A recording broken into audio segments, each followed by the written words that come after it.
tango ekoki oyoyo tango yango yo ekoki Papa Stéphane Balamwange oyeye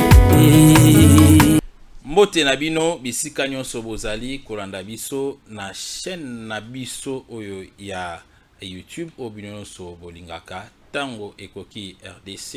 Pourquoi tango ekoki? Parce que il est temps que nous puissions dénoncer, que nous puissions dire des vérités et que nous puissions aussi palper des réalités. Il est temps que nous puissions beaucoup plus, nous les Congolais, signer partout où nous sommes pour emporter notre pierre, je dirais, dans le temple de la construction de l'unité qui est déjà amorcé par le président Félix Antoine Tshisekedi et Lelo. Bokomona que nazali ngai moko Steph Balamwange azalité ayaya toujours na cadre yaba enquête.com mwana mama azuma papu ye na ndeko Joël Kitenge bakei ko mener ba enquête pour na ko se rendre compte na makambo ezali ko se passer actuellement na Kasai oriental et précisément na capitale na yango ya Mbujimai nde esika baninga bazali déjà komanda mokolo ya lelo na pesi bango bambote belé esika bazali na souhaiter bango bon travail et puis na bisi bango que na bi chaque temps bandola muka bandolia madesu penda donc madesu basali mélange na loso batie na mafuta mbila na sukali dama zwana ndenga pe na lelaki fort tant on a quitté kuna na Mbujimai et surtout que ba sucré ba bière kuna ezali vraiment cher. Pourquoi ezali cher? Parce que ba usine ya brasserie kuna nyonso ekangamaka parce que il n'y a pas du courant. Est-ce que on n'a pas quelqu'un qui peut résoudre ces problèmes na niveau ya Mbujimai? Oyo, il y a possibilité, voire même il y a cause ba ciment, ciment ekoki koteka na yango pe na $10 parce que ezana ba matière o bakoki ko fabriquer na yango ba ciment, mais malheureusement courant ezalaka te, lokola courant ya malonga ezalité moyen ba industrie et fonctionner kuna ezate moyen ba industrie ezala installé pe kuna ezalité. Voilà. Lelo tozali le 17 mai pour permettre ngai na rappeler na bino ba congolais que le 17 mai ezalaka date moko historique et toko fanda beaucoup plus autour ya le 17 mai. Le 17 mai to retenir ezalaka nango banda kala tan Mobutu azalaka le 17 mai. Ezalaka nango banda kala na calendrier tan kasavu bazalaka même ata tango ba belge ba konzana mboka oyo. Voyez un peu na époque ya EIC ezalaka na yango le 17 mai mais to tcharango jamais ka ezalaka jour moko o bato babotama le 17 mai tembeli bango joyeux anniversaire évidé. Le 17 mai à Kasavubu, le 17 mai à Mobutu tu es comme le 17 mai moko boye et quoi apporter juste une nouvelle histoire na kati ya mboka na biso Zaïre le 16 to koti le 17 kaka mboka moko to komi la République démocratique du Congo wana déjà Mouzé Laurent Désiré Kabila a beti coup d'état na Mobutu Sese Seko Ngwendo Wazabanga l'aigle de Kawele a Kimi pakati mbangu na nzela ya aéroport international de Njili a Kei na Togo awa ba militaire ba Kadogo ba Koti. Et je me rappelle que ces jours-là, biso tozalaka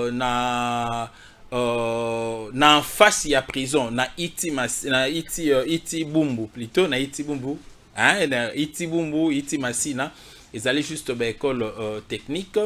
Donc tozalaki na kati ya iti bumbu to beta bale to kaka bum bum ba bumbu e bandi oh Mouzé Laurent Désiré Kabila no Bakadogo armée à Kabila bakoti et Mobutu azali kopakata mbangu et naebi que tant que kokoma parce que c'était vers le matin de basala qui entré na bango tant que kokoma vers 15h 16h bakomi siko ko avancer basi bakoti ville baleki njili partout bakomi na ville, bakomi na ma campagne. Avant okoma na ma campagne, ba lekeli na nzela juste je dirais, il y a Prince Kassavou, na rond-point Mola, ba lekela qui à partir ya wana pour se diriger vers Kontiati. Alors, à partir ya wana, ba militaire européen bazalaki na prison centrale de Makala, tout la mwisi ya zaza, batu bakomi koya ko buka, ba cellule, ba buki ngape na ba mukolana ngape na kota na kati, bonga na sala na ngelorote. Na kotika na kati, natali, na moni ba prisonnier, na mona koto batu bazo piller, ba machine, ba bilo, batu bazwana ba vungule. Donc, prisonnier so kaza na prison a dame vungule. Net ba Jean-Marc Kabundi ba na prison ba olia ba vungule. Biso to ba ke non vungule fo damas. Ah, lo wana olia ka vungule. Mais na moni mukolona sko bato bazali banda. Bakoti le 17 mai. Bakoti na kati ya prison de Makala. Ba piller vungule. Piller na ba bloko mike zalaki na ba kiti et consort. Et c'est par là qu'a commencé l'histoire. Il y a le du 7 mai au Tozali Nengo Lelo. Et nous voulons analyser ensemble qu'est-ce que cette date de du 7 mai nous a apporté dans le calendrier. Ça nous a apporté quoi? Et dans la vie pratique aujourd'hui, qu'est-ce que nous pouvons retenir? Bisso. La date où il y a le 17 mai. Parce que ezali date oyo Kabila tanga kota lobby na ye ko libérer le Congo et on a vu tout le monde presque chanter kolobako le Congo est libéré, libération et je me rappelle même Nansembo moko ba musiciens congolais ba salaka ensemble hein. Il y a tout coup pour na Congo ba bien libération oh liberté tout hein. Voilà. Tokoti 65 mbula ya makambo. Tokoti boumbu ya kole kandelo. Tonyoka mikole katango ya banoko. Nzala pe minyoko mwa ezalaka te. Totsindi losambo epa ya yawe. Muze Kabila aeko kata makambo. Tozui ou ya suka e. Libération oh libération. Est-ce qu'aujourd'hui on peut parler de la libération? Est-ce que le Congo, le 17 mai, réellement il y a eu libération ou il y a eu le contraire? Et si Mouzé Kabila a kotaka le 17 na Congo, situation na biso elingai kozala ndenge nini? Elingai kozala ndenge touti koleka na yango après le départ ya Mobutu, donc le 26 dernières années, parce que de 1997 à 2023 aujourd'hui, ça fait déjà 26 ans. 26 ans depuis que la Kabylie avait chassé Mobutu. Et ça fait au moins 22 ans depuis que le pouvoir ya Kabila et Kei na Katsamboka. Et tomoni comment est-ce que tangu Kabila zali kokota na kati ya mboka na biso batu bazalaki ko penser biso nyonso to bandai ko penser que le pouvoir ya Mouzé Laurent Désiré Kabila l'AFDL ezali ko ya pona ko chasser Mobutu, le dictateur, comme la biso, un démocrate, oyo akoya ko répondre na batante na biso le Zaïrois de l'époque. Et c'est pourquoi tout le monde azalaki na esengo. Ya komona Mouzé Laurent Désiré Kabila, disons l'AFDL, koya ko bengana Mobutu, afanda atia régime moko démocratique. Oyo bana nyonso ya mboka bako se retrouver na kati. Mais malheureusement, la guerre de l'AFDL n'était pas l'initiative de Mouzé Laurent Désiré Kabila. Mais c'était une initiative oyo eutaki na ba force atlantique Et beaucoup plus, il y avait le pays de l'Est. Au Nakati Nayango, il y avait le Rwanda, il y avait l'Ouganda, il y avait le Burundi.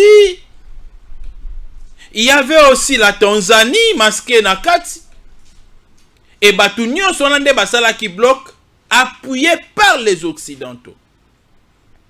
Et en fait, par après, tu peux comprendre que l'objectif n'était pas libérer les Congos pour mettre les Congolais dans une vie aisée, dans une vie meilleure.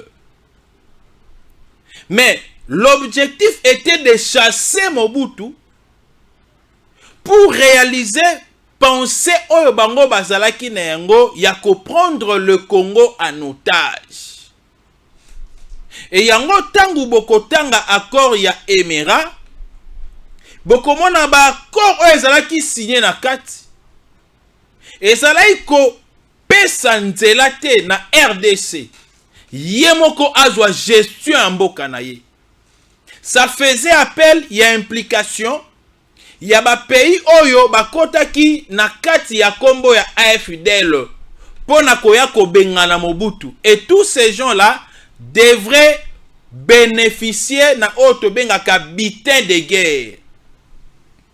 Yango bokomona tangu AFDL à côté à le 17 mai babundi ti le 18 parce que bakotaka le 17, c'est le 17 que la ville de Kinshasa était tombée. Mais guerre est là qui était parce qu'il y avait la résistance na Kanchach, na Kanlouano. Et biso tozala qui parmi bato pe to bandai kolanda bango na sima. Ah oui. Tozala qui parmi bato to bandai kolanda bango na sima, on les accompagnait. Je me rappelle que biso to sukaka na Kitambo, na station ma campagne. To komiana mbume bando beta mamakasi. Mboumana ba roquette s'il vous plaît.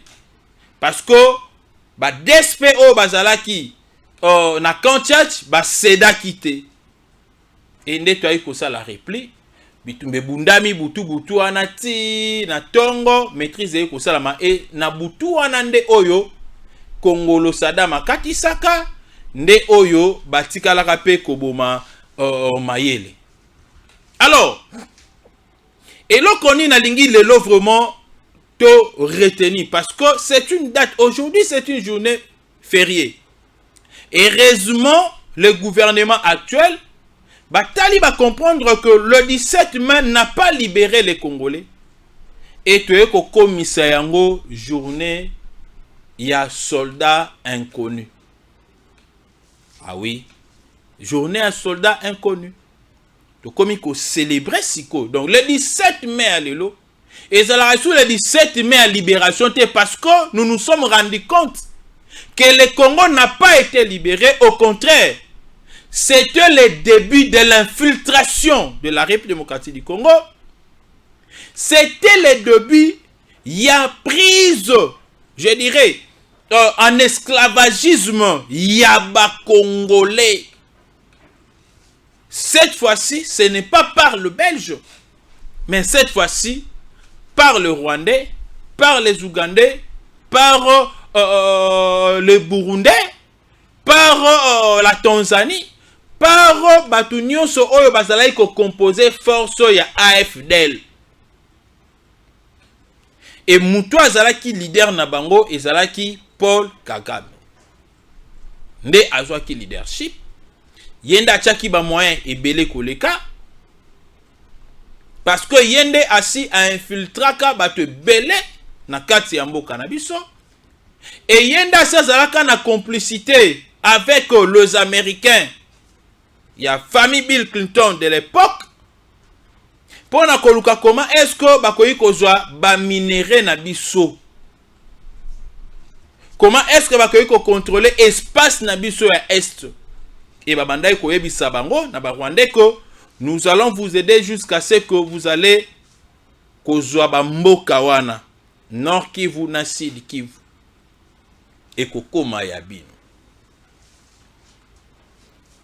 Est-ce que le 17 mai, oh, il y a AFDL, oh ya Musée Laurent Désiré Kabila lelo oyo etikeli biso je dirais ba avantage to ba désavantage na kati ya mboka na biso.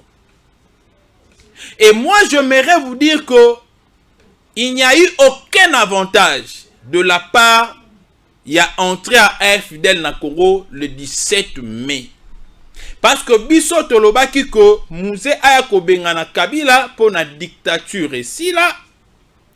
Pour na mboka na biso se développer kende liboso.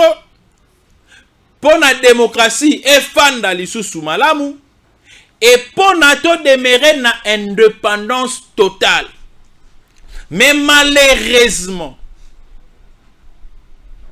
entrer à AFDL et memi Congo na biso lelo na balkanisation. Je vais vous expliquer. Le Congo a été déjà balkanisé kobandara kokota AFDL.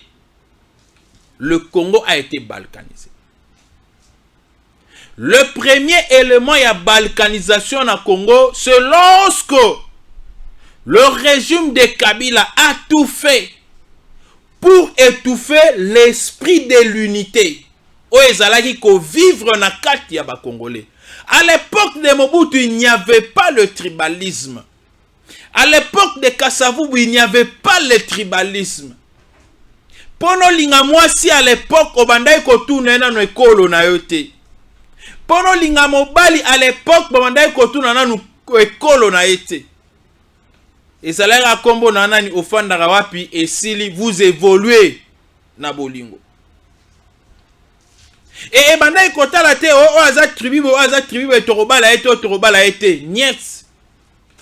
Et c'était d'ailleurs difficile bo fandi na mutu na balabala o ebape ekolo na ye. Beaucoup plus. Ah oui. C'est parce que tout le monde se sentait zaïrois de l'époque. Tout le monde se sentait zaïrois. Et tout le monde ne voulait pas voir, ne fût-ce qu'une portion de terre zaïroise et à la céder dans les étrangers. On avait cet esprit hospitalier. On se partageait facilement. C'était difficile. Au moins, on a na machette na ngambo akati na machette na ngambo na pona okende ko papa mutu. C'était difficile. Au moins, on a bakeno biso na ba oyo wana toyoka na kate. Mais quand le régime ya AFDL eye, c'est-à-dire ya Kabila, na plan o bango bazalaki na yango ya koluka comment est-ce que bakoki ko conquérir la République démocratique du Congo? Il aurait fallu procéder par la balkanisation tribale. C'est-à-dire bokabola batuna ba ethnie. Ba injecter esprit ya tribalisme ba soukisi wana te. Ba ye comme mabiso na décentralisation. Décentralisation eye sikoyo ko fissurer ba communauté. Ah oui, hein? Parce que à l'époque, on n'avait que de grandes communautés. Bandundu, dans l'ensemble. Bangotu ebega que non, toza batu ya Bandundu. Point barre. Congo central. Kassai, tout le monde savait que nous sommes des Kassaïens. Point barre. Équateur, tout le monde savait que nous sommes des Équatoriens. Point barre. Et c'est là qu'il te bino wabatu a chuapa. Oh biso toza batu ya Mbandaka. Ezala raté. Oh biso kuna batu ya Gbadolite. Ezala raté. Oh bino kuna na Kasai. Oh batetela. Oh baluba. Oh balulua. Oh yo banani. C'est quoi encore? Comment est-ce qu'il m'a dit? Hein, na kata Kasai. Ezala raté.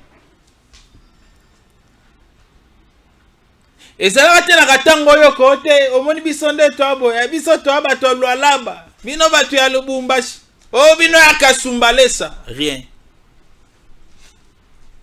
Ah oui, on était un.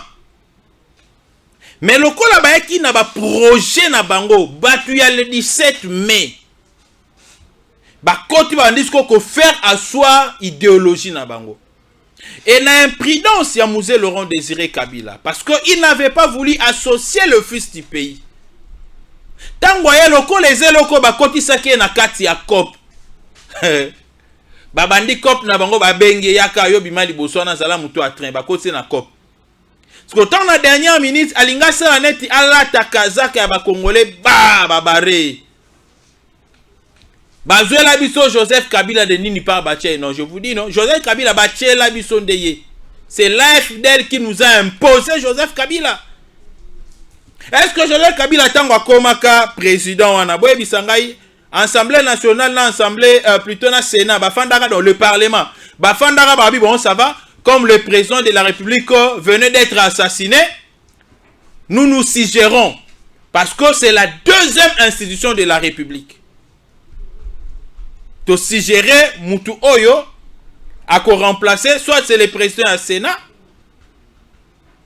ou soit c'est le président de l'Assemblée nationale, ou soit to se pelez à la moine entre guillemets. Ça n'a jamais été fait. Et Kabila est arrivé, Joseph Kabila est arrivé comme président de la République dans ce pays. Avec quel objectif? Objectif, il y a qu'on matérialiser la vision, il y a le 17 mai. Quand je dis le 17 mai, c'est-à-dire l'AFDL.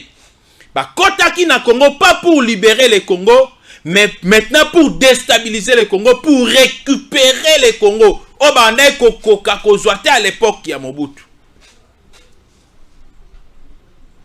Joseph Kabila Tangwa Koti, la première des choses, la constitution de la République. Bon, mon constitution autozana yango lelo. Et ça li constitution est le 17 mai. C'est cette constitution qui a ouvert des portes, des brèches aux étrangers pour ne pas se sentir très à l'aise. On ne refuse pas les étrangers. Mais les étrangers dans le sens, il y a quoi infiltrer Bisso. Il y a quoi affaiblir Bisso. Parce qu'aujourd'hui, le Congo n'est pas affaibli par les autochtones. Le Congo n'est pas affaibli par le fils du pays. Mais le Congo est affaibli par l'infiltration des étrangers. C'est comme ça. C'est comme ça que le 17 mai, et qu'on compte avec toute stratégie pour ne pas affaiblir les Congolais. Mais le Congolais a quitté Bango, si babanda ko préparer ba carte wana très bien avant. Lelo, nous n'avons pas à condamner le président Félix Antoine Tshisekedi sur le plan sécuritaire. Parce que Azali Kobunda Bitumba et Bongi Sama, je dirais 30 ans avant, facilité pendant 22 ans. Donc, le 22 ans, il y a Rennes, il y a Musée Kabila. Ensemble, il y a Joseph Kabila, et ça, les 22 ans.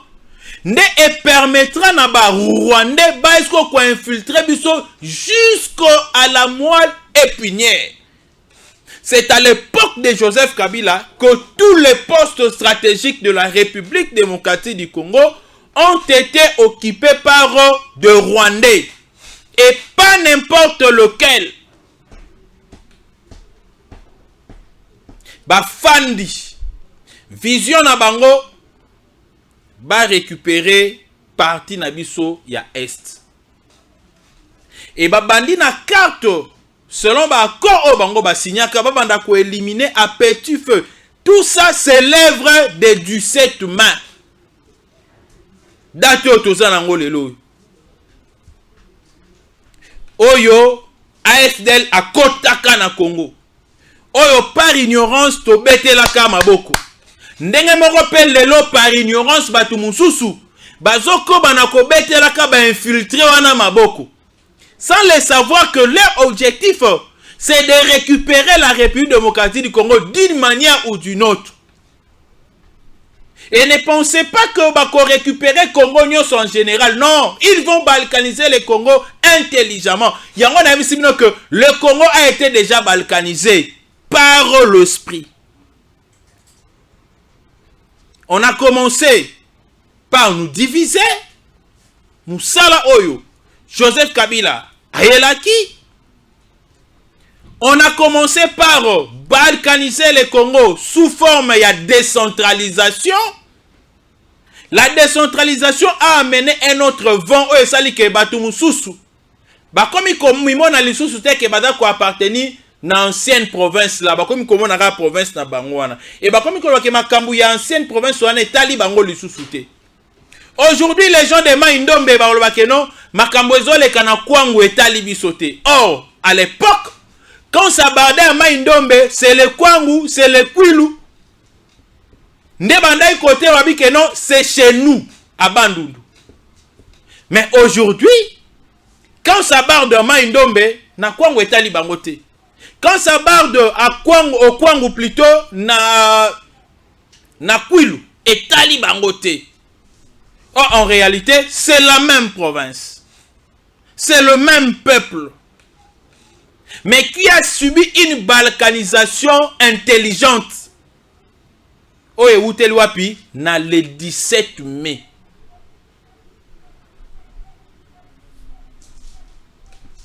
Histoire esengeli et d'Arabie pour nous comprendre makambo ebele.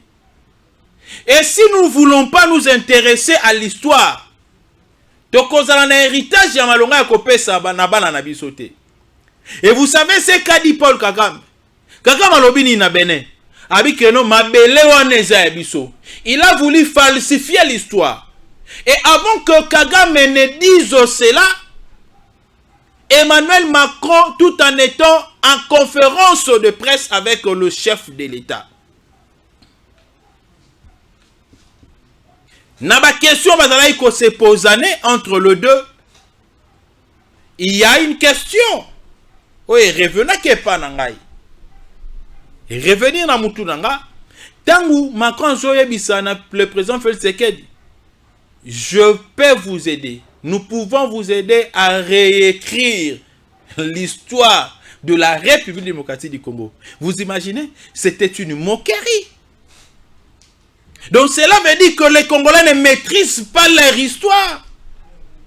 Et si nous ne voulons pas maîtriser notre histoire, il y a lieu que les autres la falsifient. Et si l'histoire de la République démocratique du Congo est falsifiée, c'est-à-dire que nous ne serons plus dans le vrai, nous serons dans les tâtonnements parce que nous allons manquer les soubassement. C'est pourquoi aujourd'hui, Tony Mwaba, vous avez un grand travail. Vous avez un grand travail. C'est ainsi que Moïndo Nzangi à l'université, vous avez aussi un grand travail. Et su, vous avez un grand travail. Et c'est qu'il faut revoir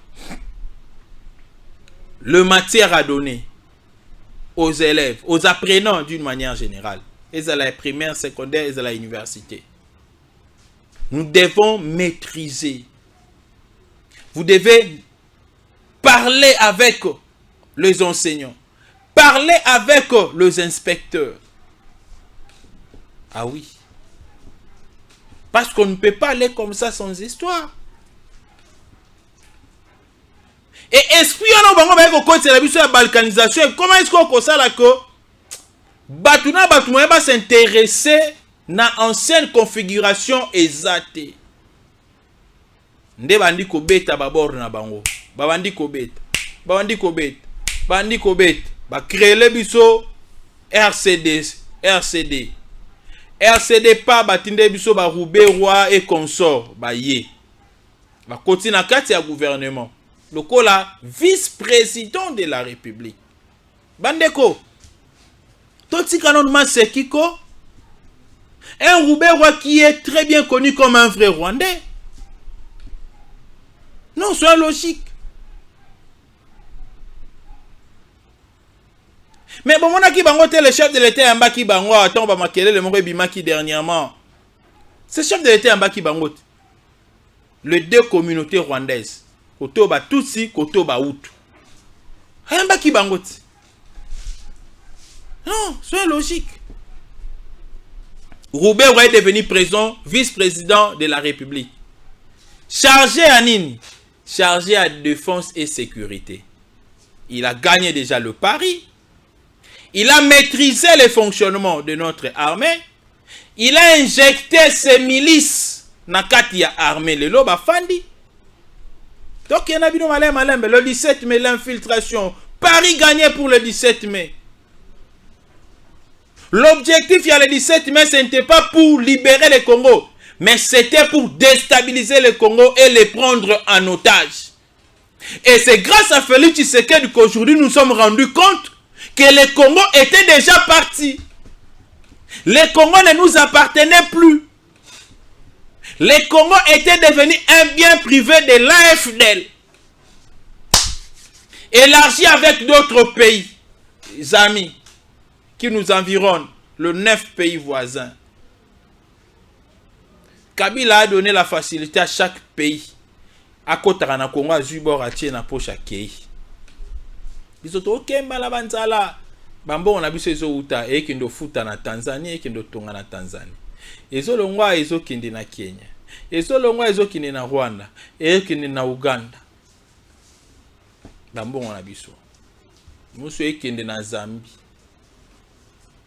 A coopérer quand on a battu facilement. Mais biso moko to nyonga parce que l'objectif est ça qui ba maté. Et le long autorité ko sepela parce que nzamba tinda biso Félix Antoine Tshisekedi ko fungola biso misu. Mais au lieu de soutenir yé, biso to komi ko combattre yé sans le savoir. Et bateau sur le bateau ba combattre Félix Tshisekedi pour la plupart. Ce sont les gens qui ont vécu avec le régime précédent. Et bateau va pesa bango mbongo pour combattre le président Félix Tshisekedi. Et ça bateau va qui na régime précédent, le régime passé. Tolo banin. Ata binomoko bolingi tolo banin. Que devons-nous retenir de cette date de 17 mai? C'était la prise en otage de la République démocratique du Congo. Ndeba beti ba koti na ba institution nyonso, ba fanti. Kabila komi ko diriger sans problème. Ba joli biso na bato okutu batikala jamais ko ça la formation militaire, ba tieli biso à la tête y a la République na commandement ba comment gérer. Mutu soka kufia ba ko kunda libanda, akufia ba ko kunde na Rwanda, akufia ba ko kunde na Uganda. Akufi abaki okunde na Zambie. Vous trouvez ça normal? Est-ce que le lot maintenant, au regard, il y a la réalité nyonso oyo biso na bino to comprendre autour il y a le 17 mai. Il n'y a pas lieu ya ko effacer date o na mitu na biso. Et la seule façon ya ko effacer date o na mitu na biso ezali ya ko faire échec. Na batu nyonso oyo bakotaki na esprit il y a le 17 mai, c'est-à-dire esprit ya ko prendre le Congo en otage. Il faut to kata ba lien wana. Parce que lelo otomoni ba désordre e salami na Kwamut. E bandaki na Kwamut papa e ko kita na Maluku. Et na Maluku batu oyo baza identifié, ce sont des mbororo pe ba na kati. Banani ba la biso ba mbororo a. Tomoni ba mbororo wana batamboli ba bisengima na ba parrainer bango, batindi bango partout. Partout ces gens-là. Ba yeba sombi ba espace et puis ba chef coutumier congolais, vous avez fait la honte.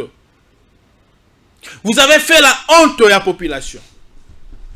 Surtout ma chef coutumier oh ya Koto, ya Ngambu, ya Bandundu, ya Plateau de Bateke, vous avez fait la honte. Parce que le long maintenant est comme ma cambiaro la ba place. Ba place oh boteke la ka les étrangers. C'était concevable. Concession au bateke la Joseph Kabila Kingakati, fallait bateke la yango l'État. Parce que quand l'État construit, il construit pour le peuple, pour le bien public. Mais quand vous vendez une telle concession à un privé, c'est pour lui-même d'abord. Que gagne aujourd'hui le peuple congolais na Kingakati? C'est logique. Mais cité le chef de l'État, nouvelle cité a créé na Maluku. Vous ne voyez pas que c'est pour l'État. Ce n'est pas pour lui. C'est un bien pour le peuple. Et ils ont qu'un déconfongo la biso deuxième ville na Kinshasa à Tokoma na deuxième ville. Ndebi loko bakabila il fallait basala te parce que bayaka na objectif ya ko déstabiliser la République démocratique du Congo et ba gagner coup na bango, ba réussir plutôt coup na bango parce que ils ont trouvé des Congolais faibles qui les ont facilité aussi la tâche. Mais actuellement, ils sont en difficulté parce qu'ils ont trouvé maintenant des Congolais réveillés, conscients, parce qu'il y a un président de la République qui est conscient et qui ne veut pas participer à la liquidation de la République. Félix Antoine Tshisekedi. Fachi Beton. Atozana Poto. C'est pas l'année Fachi Beton de la président de la République. Bunda pour le président de la République actuelle, le président Félix Antoine Tshisekedi, a fait échec na clique wana ya AFDL pour na Congo zonge la biso. C'est un individu. So il doit apporter ba aide na bisote, ba soutien na bisote. Oui, il peut partir. Mais après son départ, bato bakoya. Bakozala ba complicité parce que jusque là, ils sont complices. Les candidats Oyo Baza soutenir Lelo parce que Yahi, c'est un secret de polichinelle. Katumbi est arrivé ici à Kinshasa, ce n'était pas seulement pour tenir sa marche ou organiser la marche. Mais c'était pour se fixer avec Joseph Kabila dans le cadre Moussou. Yango Baouté Kosa la réunion à Kingakat. Joseph Kabila, na Moïse Katumbi, réunion à Kingakat. Comment ils peuvent mettre de moyens? Ba moyen wana Moïse Katumbi akotambola na yango lokola un candidat président de la République dans un pays voisin qui cherche à avoir un soutien pour la candidature na ye, mais en réalité c'est pour donner des moyens pour que ces pays-là continuent à recruter des milices oyo bako ya pour combattre le Congo à l'interne. Le Congo boye baka yango ka ndenge tozala entouré dans les 9 pays voisins. Tous allez dans kati ya Tenaï. Ah oui, hein. Vous savez ce qui s'est passé? Et Père Kagame. Ba FARDC ba niqué maman na frappe. Ba te belé ba koufi. Kagame a perdre ba tu na ebelé. A perdre ba militaire na ebelé. Ma comprendre que guerre est mon côté, il a demandé maintenant de l'aide. A sengi aide na Érythrée. A sengi aide na Somalie, a sengi aide na Éthiopie.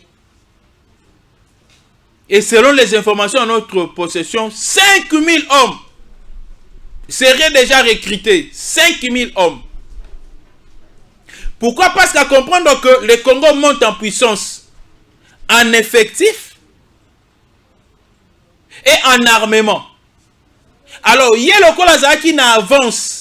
Il y a armement parce que biso là qui frappé par l'embargo, eux là qui gêne bango.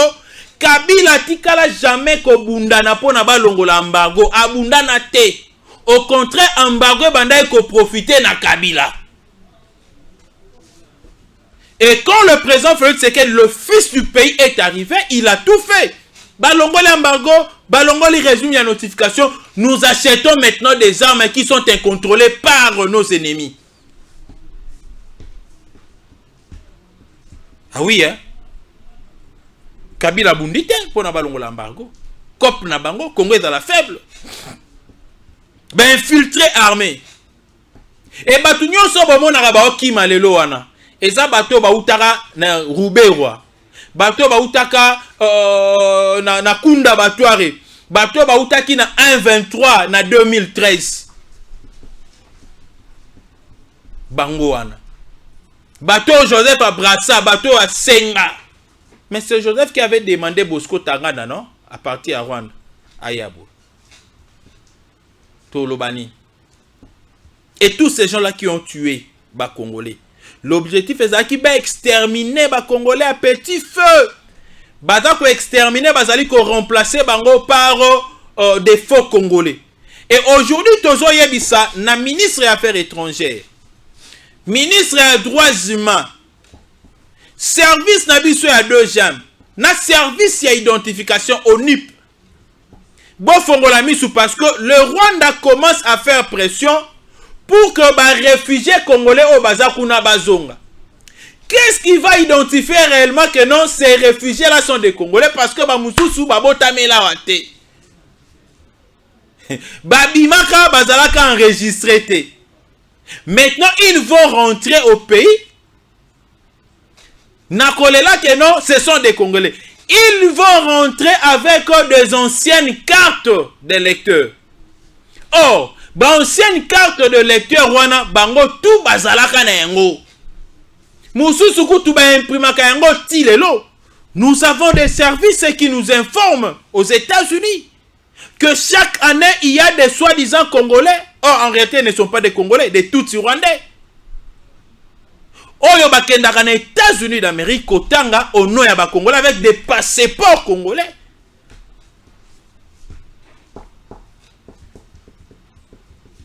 To fongola misu na ba réfugiés wana.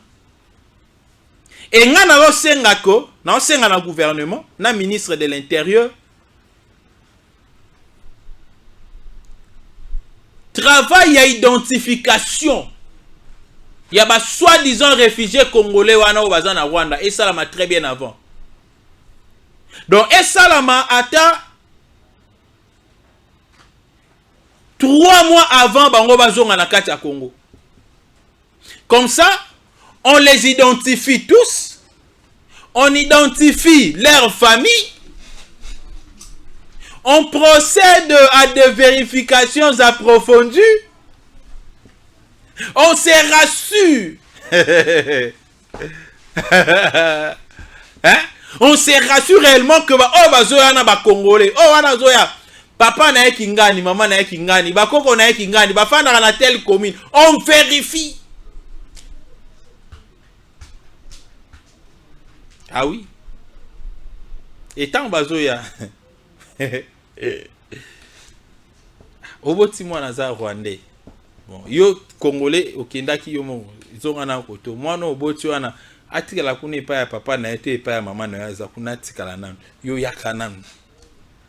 Ça marambi ya mwana wana totala yango sima. Pourquoi? Parce que Kagame a comprendre que carte yindeli makasi. Fatia coincé à tiens contre mur. Cop na bango le 17 mai est commis, exposé, c'est déjà extériorisé, rendu public, connu et affaibli. Alors il faudrait changer de méthode. Ah oui, il faudrait changer de méthode. Fatia landi bango tina EAC a découvrir carte à Kena Sadek. Abeti Sadek. Non, on est là pour des raisons économiques. Là, on est là, pas pour des raisons sécuritaires. Bah, faut bon.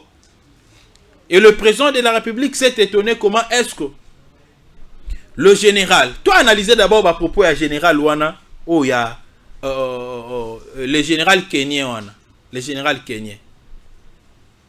Ce général, t'envoyé, bah yamba na ba 1-23. Oh non, biso to bundisa ba 1-23 te ba bande kona biso. Il commençait à cohabiter avec le 1-23. Président de la République a bendé Matoyi. Alobi, ce n'est pas de cette manière que tu dois te comporter. Toi, tu n'étais pas venu au Congo pour accompagner le 1-23. Mais c'était pour aider les forces armées de la République et instaurer la paix. Il respectait les accords de Nairobi et de Luanda. Le monsieur-là, tellement que le gouvernement commençait à parler trop, na façon de travailler très sale, le monsieur fera une déclaration pour Nakolobako. Je ferai tout pour rétablir la paix à l'est de la République démocratique du Congo. S'il faudrait donner ma vie pour que cette paix-là revienne, j'en donnerai. Ma vie et celle de mon adjoint. Dans tout ça, le président Félix Tshisekedi a ça compris qui bagé na banda ekobet. Et tout à la rare Moutou. Le jour et lundi, déclaration naïe, ministre des Affaires étrangères, il y a Kenya, Lobiono, Bisotro Longwa, RDC, Tsikaka, le gouvernement au Canada 1-23 va retrouver solution moka la mienne blandé to longwe. Oh! Après le jour et lundi, Moutou non il faut na démissionner. Le général a démissionné pour nanine. Oh a démissionné parce que ba komi ko grimacenga ko menacenga ba intimidation et comme ils sont na fandi ba drone ezotambola likolo ya kije na ngai mais yo ba ki ro diet. So ba drone e ko luko pono daye. Daye. Daye. Mais moi na ma tout la musi ya tata. Il a démissionné et après qu'on démissionné mbala moko le commandement il y a Kenya va désigner un autre général à remplacer sans concertation. C'est par là que le chef de l'État trouva qu'il y a l'angui sous roche. Vous comprenez? Donc, ce que c'est botali bien, nakati, il y a Ekiriwana Oyo, il y a EAC. La plupart des gens Oyo bazan nakati, il y a EAC, Ezali Batu Oyo, Bafezaki, Bakombadaki, la grande partie nakati, il y a AFDL. Parce que le les a ba carte yo bango ba betaka déjà bandakala. Babité to bandakola les samon na mai nsoka ndemo na mai timba banda tongo asopi ba. Et aujourd'hui, pour moi il va retomber na yango. Kwamut désordre bandit maluku désordre bandit juste tangu kaka mais akiti na Congo Brazzaville. Tangu a joué espace na Congo Brazzaville ba persier. Et ça base arrière au Azali Kosala. Donc c'est-à-dire quoi? Le Rwanda avait pris toute responsabilité à déstabiliser la République démocratique du Congo. Na ba réunion secrète au Bazala Ikokende avec d'autres pays. Ba pays mususu ba lobi biso to ozonga sima parce que ba peuple na biso ba resepelate. Mais Rwanda le bobi misanga liboso parce que je fais déjà la majeure partie. J'ai infiltré le Congo jusqu'à la moelle épinière et jusqu'au sommet de l'État. Pino bato yo bo betela Moïse Katumbi maboko. Bon revoir non mituna bino. Katumbi a une femme tous. Katumbi n'est pas congolais d'origine. Son père n'est pas congolais. Sa mère, sa congolité, hein, est d'ailleurs douteuse. Parce que jusqu'à ce jour, tout cas comme on a bandeko ya maman Moïse Katumbi te. Katumbi est allé pleurer son frère na cimetière na Zambie. Noko na ye oya bimisela ki bison kandu soit disant noko oya lokota ki wana kandu. Ba réalité kobima noko na ye wana sa femme Tutsi. Son oncle là vivait en Zambie, bana na ye bafandaka na Zambie. Et tala siko noko yango oya Moïse Katumbi azala na la. Noko moko kaka oya tikala na c'est-à-dire hein? L'image réelle, il y a maman et Moïse Katumbi. C'est Nokoan. Est-ce que vous avez la vie en Nokoan? Un homme qui galère. Moutarazan ata 100 francs. Mais naïbsaki nabino banda mikolo bomoni babenga ki Noko Moïse Katumbi. Vous avez la vie n'a pas changé par rapport à Ndenga Zalaki. Parce qu'on l'a acheté.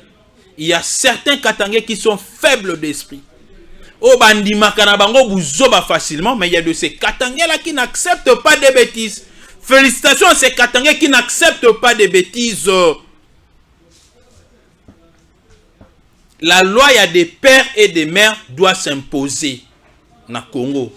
Elle doit s'imposer cette loi. Donc tu as dit que ce qui est un peu bêta na ma kofi. Pour la loi ne s'imposer to bêta na ma kofi. Et nous savons d'ailleurs que les infiltrés sont minoritaires. Ah oui. Ce sera to bêta na ma kofi. Biso to aga na mboka Congo. Na makila nanga o côté maman Congo. Côté papa Congo. Je n'ai que le 100% congolais dans mon sang. Bah on peut avoir 50% pour mes athées. Les 50% congolais on accepte. Mais toi qui n'as ni le 50% congolais, ni du côté maman, ni le 50% congolais du côté papa, ozolinga oyiba qui originalité, mais qui n'est pas na Israël, qui n'est pas postulé. Et le mal n'est pas Moïse Katumbi Zani, na yebisa bino vérité. Na Israël, ne Moïse Katumbi azabongo. Na Israël bandi maraete kazamo ana bango. Je vous l'ai dit. Parce que selon la loi en Israël, soko botami na 50% ya sang israélite et sengele outela nde côté ya mama. Donc bango bazwaka nde ba maman. Donc soki mwana bango mwasi nde mutabotaki Moïse Katumbi ngaza na privilège makasi na Israël. Maman ne da ngai komema ye soka botelaki ata na Congo alinga mema ye avant 18 ans ki na ye kuna na Israël a présenté ye à côté ba formation hein il y a religieuse donc ba formation religieuse il y a religion na bango ya judaïsme ba tangisiye ba lakisiye tango aussi lisa nde ba certifié originalité na ye lokola israélite. Et là Moïse Katumbi pouvait postuler, pouvait aussi travailler kuna. Mais ndé bomona Moïse Katumbi on a personne non grata. Na Israël a otambola na eka boy. Le rôle mutu moka le rota nationalité. Ba otiki la jamais copé ses postes. Ba otiki la jamais copé ses avantages. Parce que sa mère n'est pas de là. Si écoute une nation au Yanzambe, bah aurait que faciliter Moïse Katumbi tâche, bah faciliter. T'es bon bisora Congo oyo. Congo oyo. Yakima. Tabatika ba aventure na bino. Et bah milice nyonso ba ça ba des autres, ça milice ba si ba planifiera kala. Na ba demi Dakar ya Rwanda. Botala bien bano ba ça ba des autres wana ba bano âge na bango zo partir de 15 à 25 ans. Et l'infiltration ya Rwanda, l'infiltration ouverte, l'infiltration facile. L'infiltration à la belle étoile ezali o ya 1997, il y a le 17 mai. Ba koti ba boti na ba na biso ebele de 97 à 2007 10 ans. De 97 à 2017 20 ans. De 97 à 2023, 26 ans. Bano babota na bana biso wana 26 ans. Ba inculka bango. Ba musu ba mema bango na Rwanda. Yango na oloba il faut identification, il faut identification. Il faut. Mwana moko azongo nga na réfugié rwandais, oh maman na ngaza congolaise, papa na biso rwandais. Tika no epa papa na bino kuna. Biso pe il faut bano pe babotami na ba rwandais kuna. Batika nanu kuna pe nanu. Batika la nanu, bofanda pe kuna. Ah oui, bofanda. Oh. Voilà, c'était pour moi une occasion de vous dire un grand merci parce que botika la kita moulaï koyo kabiso. Je n'avais qu'un seul sujet lelo. Yakosola nabino en ce qui concerne la date, il y a le 17 mai. Toi analyser ba conséquences. Lelo oyo. To souffrir à cause de le 17 mai. Et puis sabiso maïle. Congolais fongola mutu na yo. Fongola na miso. Comprendre le temps. Toi accompagner le président Félix Antoine Tshisekedi. Ame mamboka na biso na paix, na tranquillité. Et bambote na ngai na bandeko bazali kuna na mbujimai bazolia matamba. Bamsu bazolia déjà ti belebele bamsu bazolia na mbuji. Hein? Kuna bamsu bazolia Shima ya mundene wana. De bambote belé na Stéphane Balamwange le DG et aussi na maître Joël Kitenge. En tout cas, ba bon boulot. Tous la kaka retour hein. Il y a banquette.com. Donc ba vérité biso to kindara tué na ba vérité. Donc bon séjour là-bas et na PCP Mbote na directeur provincial hein. Il y a DG plutôt il y a Transco Prince Congolo na pesi bambote na bino ebele na pesi pe Eric Mutoka bambote na bino ebele na pesi gouverneur Mathias Matoyi Mibale les deux oreilles ya minene na pesi na ebate soka zalande kwa Sarkozy ya Matoyi na bango pende koka na Sarkozy na pesi ope bambote ebele meyeba que les Congolais ya Kasai ba na posa ba mona osela bango musala malamu. Bana posa ba yoka ba rumeur ya ba détournement te hein parce que loko là jusque là mikanda IGF est certifié vraiment qu'il y a eu détournement mais il y a eu peut-être les intentions to kende biso to lande la ka enquête.com PC qui était sur terrain tant ba ozo ba élément ba koyela biso awa to robeta voilà po na ngai journée ya lelo na sukisi na biso awa tokomona na bino lobi. Merci. Tango ekoki oyoyo tango ngoyo ekoki Papa Stéphane Balamwange oyeye